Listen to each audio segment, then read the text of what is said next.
I am weaving a Killam inspired coaster, and I am making horizontal stripes with my weft, and I am creating a weft facing weave, which means that I am packing my weft strings really tightly so that you can't really see the vertical warp strings.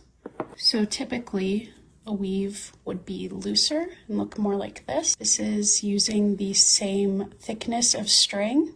I'm just beating down the weft thread a lot tighter than this, what I did with this weave. And what it results in is a fabric where you can't really see the warp strings and a tighter, more sturdy fabric. So this is a bit looser and more airy, and you can kind of see through it.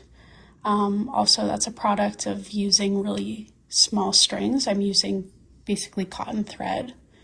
And with this one, it's going to be a lot tighter. You won't be able to see through it. So I'm just creating vertical stripes, and this is down.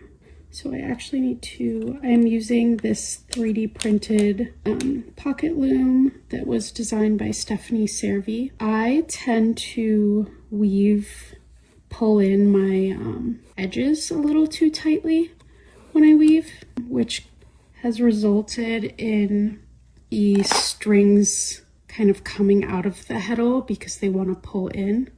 So like, see, this string right here is not falling into the correct place. So I've had to do a lot of this picking up and moving, but I really like this heddle. I mean, I think that's for this warp design. I think the issue is more that I am quite a amateur when it comes to weaving.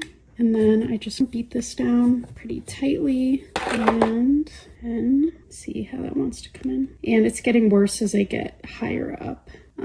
This wasn't really happening when I was further down. I think I just need to have my edges be a bit looser and be okay with having some excess. See how I like pull in? Like I started out pretty good and then whoop, it's a lot narrower right there. I really like this little tiny loom.